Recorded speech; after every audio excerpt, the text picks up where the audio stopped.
গো, আজ কিছু রোজগার হলো? না গো, রোদে কাজ করার সময় আজ হঠাৎ মাথা ঘুরে পড়ে গিয়েছিলাম, তাই কাঠ তেমন কাটতে পারিনি। এই নাও কিছু ভাতের চাল, এক বেলার আহার হবে। কাল আবার মেয়ে দুটোর কান্না শুনতে হবে, ওদের জন্য মাছ আর কিনতে পারলাম না। এভাবে তো আর চলে না। সৃষ্টিকর্তা কি আমাদের দিকে একটু মুখ তুলে চাইবেন না? তা সৃষ্টিকর্তাই ভালো জানেন।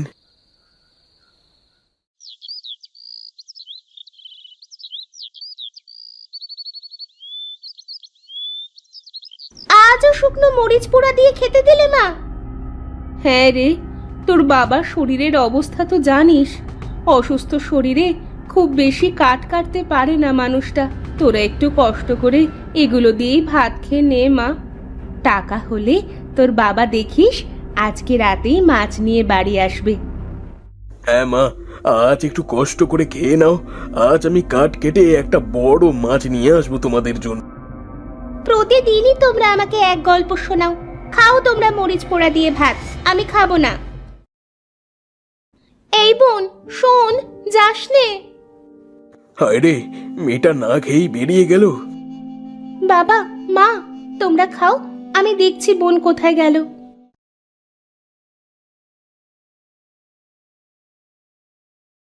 হায় খোদা, এই ছিল আমাদের অদৃষ্টের লিখন।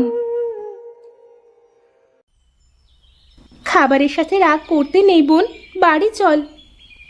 আমি পারছি না আপা, রোজ মরিচ কচলে ভাত খেতে খেতে আমার ভেতরটা একেবারে জ্বলে গেছে। জানিস, খাবারের কারণে আজকাল আমার শরীরেও অনেক সমস্যা দেখা দিচ্ছে। এভাবে আমি আর খেতে পারছি না আপা। ওরে বোন, ওই দেখ কি সুন্দর খরগোশ। এ তো বুনো খরগোশ রে আপা, কি সুন্দর দেখতে। চল চল চল, ওর সঙ্গে আমরা খেলি। হ্যাঁ,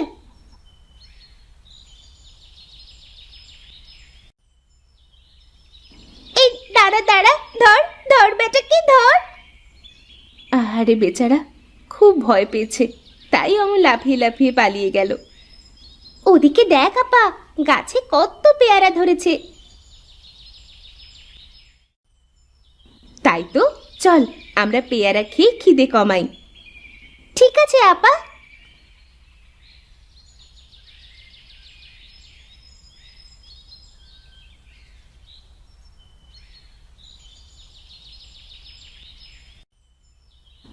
আহ, পেয়ারাগুলো কি মজার ছিল।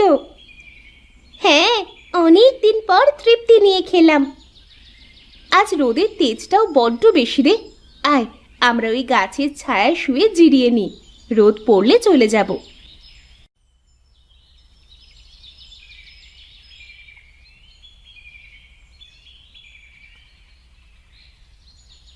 এই আপা, আপা উঠ উঠ, বাড়ি যেতে হবে তো।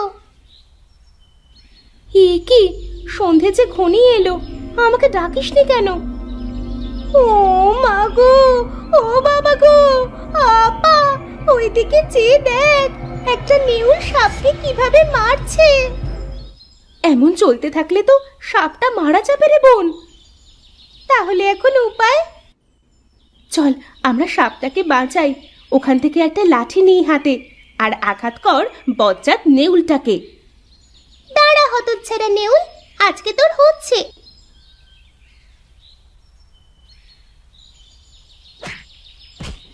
মার রে মার, আরো জোরে। হেইয়ো। জীবন বাঁচাতে ভেগে গেল। ও মা গো, সাপটা তো আমাদের দিকে এগিয়ে আসছে, আর ওর মাথায় এত আলো জ্বলছে কেন? চল চল আমরা পালাই। আমি হলাম অর্পা, আর ও তৃপ্তি। আমরা দুই বোন। আর তুমি তুমি কে? আমি হলাম নাগরাজ। সবাই আমার দেখা পায় না। তোমাদের মন শিশুর মতো সরল, তাই তোমরা আমার দেখা পেলে। আমি তোমাদের কিছু উপহার দিতে চাই, আমার সাথে এসো।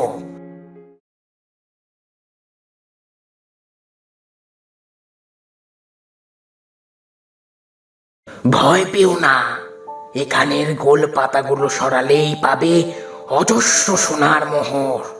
তোমাদের যতটা প্রয়োজন নিতে পারো। ও মা, এখানে তো অনেক মোহর আছে রে আপা। আমি এখান থেকে একটা মোহর নিয়ে যাচ্ছি নাগরাজ। আমার ছোট বোনটার মাছ খাওয়ার খুব ইচ্ছে। এই মোহর বিক্রি করে আমি ওর সেই ইচ্ছে পূরণ করব। হ্যাঁ নাগরাজ, তাছাড়া আমরা আর মোহর চাই না। তোমরা দুই বোন সত্যি খুব ভালো। আমি তোমাদের সততায় ভীষণ খুশি হলাম। এখন থেকে রোজ একটা করে মোহর তোমরা এখানে এসে নিয়ে যাবে। তবে খবরদার, আমার কথা ভুলেও কাউকে বলতে যাবে না। বিদায়।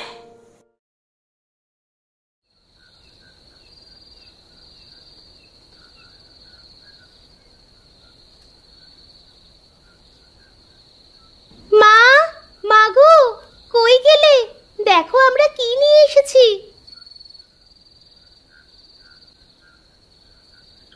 ও মা, এতগুলো মাছ কে দিল এসব তোদের? কে দেবে আবার? সকাল থেকে বাড়ি নেই, নিশ্চয়ই দুটিতে মিলে দূরের শীতলক্ষা নদীতে মাছ ধরতে গিয়েছিল। মারে, আর কখনো এমন করিস না। আমরা কত চিন্তায় ছিলাম জানিস। হয়েছে, এবার মাছগুলো নিয়ে কেটে রান্না করো। মেয়ে দুটো আমার সারাটা দিন না খেয়ে আছে। অর্পা মা, যা, তৃপ্তিকে নিয়ে হাত মুখ ধুয়ে ঘরে যা। আমি মাছগুলো কেটে ভাজি করে আনছি। আজ তোরা মাছ ভাজি দিয়ে ভাত খাবি। ঠিক আছে মা। তৃপ্তি, কলপাড়ে আয়।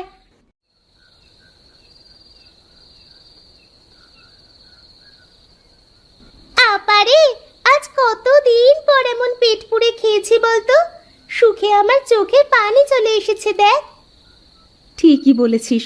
তবে মাছ কিনে যে টাকা বেঁচেছে তা দিয়ে আমাদের কালকে চাল, ডাল, তেল, মশলা সহ কিছু সবুজ শাকসবজি কিনে আনতে হবে।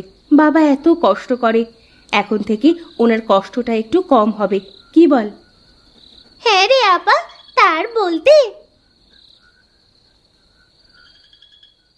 সোহেল ভাই, রুবেলের বাড়ি থেকে আজ ভাজা মাছের গন্ধ আসছে। ব্যাপারখানে কি? চুরি করতে করতে তোর মাথাটা একেবারে বিগড়ে গেছে রুবেল, তাই এমন উদ্ভট কথা বলছিস। নুন আনতে পান্তা ফুরায় লোকের বাড়িতে আবার মাছ ভাজা খাবে, হয়েছে তাহলে? কি জানি, মনের ভুলও হতে পারে। চলো, পা চালাও। আজ কাজলের বাড়ির দুধের গাভীটা চুরি করতে হবে।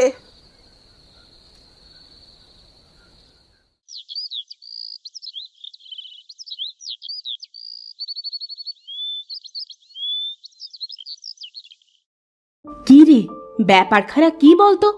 কালকে এনেছিস মাছ, আজকে এতগুলো বাজার।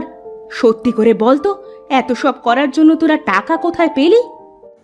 নিশ্চয়ই গতকাল একটু বেশি মাছ ধরেছিল, হয়তো সেগুলো বিক্রি করেই। তোরা আবার চুরি টুরি করছিস না তো কোথাও? খোদার কসম, চুরি করিনি মা, এগুলো আমাদেরই অর্জন। আচ্ছা, ঘরে যা, গরম ভাত রান্না করেছি। মাছ গরম করে খেতে দিচ্ছি তোদের। তুমিও হাত মুখ ধুয়ে খেতে আসো, অর্পার বাপ।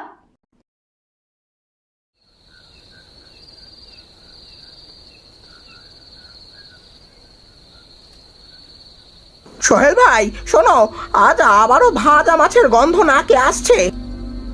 সে তো আমার নাকেও আসছে, কিন্তু দিনমজুরের বাড়িতে পরপর 2 দিন মাছ ভাজি খাচ্ছে। বিষয়টা তো সুবিধের মনে হচ্ছে না। চলো তো দেখি, জানালা দিয়ে কিছু দেখা যায় কিনা। মা, ও মা, তোমার ছোট মেয়ে তো না খেয়ে ঘুমিয়ে যাচ্ছে। আর কতক্ষণ? এই তো মা, চলে এসেছি। তৃপ্তি, ওঠ মা, খেয়ে নে। ওরে বাবা রে, আজ তো মাছের ভাজি দিচ্ছে মেয়েদের বাসনে। নিশ্চয়ই এর পেছনে কোনো রহস্য আছে, আমাদের সেটা খুঁজে বের করতেই হবে। মা, কোথায় তুমি? আমরা গেলাম। সাবধানে যাস মা, আসার সময় মনে করে কয়টা পেয়ারা নিয়ে আসিস। তোর বাবার খুব পেয়ারা খেতে ইচ্ছে করছে। ঠিক আছে মা।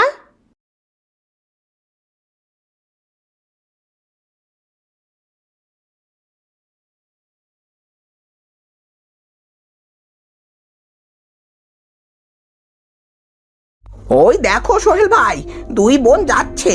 আজ দেখেই ছাড়বো ওরা কোন নদী থেকে এত মাছ ধরে। পিছু পিছু চল।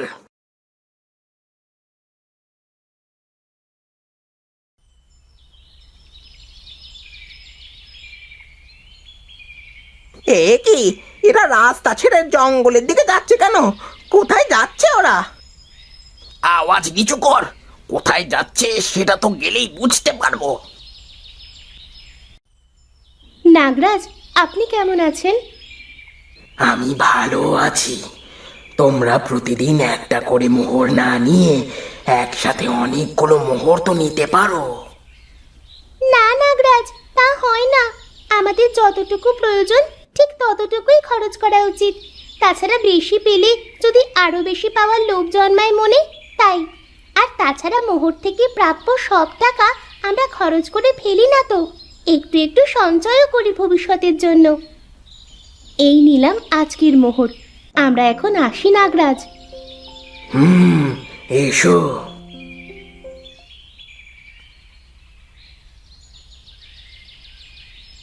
ও, এই তাহলে আসল গল্প।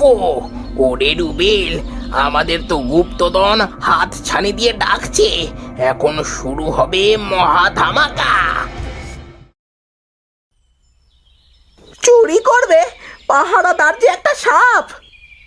আরে রাখ তোর সাপের গল্প, মেয়ে দুটো চলে গেছে, এক্ষুনি চল। সোহেল ভাই, যদি কামড় দিতে আসে?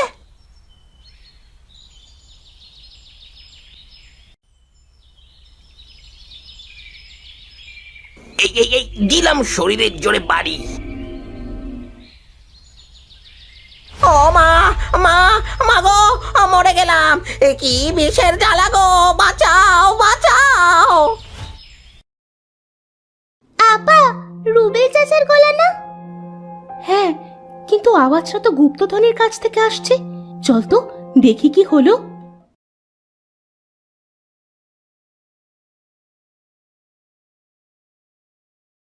এ কি আপা, ওদের শরীর যে পুরো নীল হয়ে গেছে।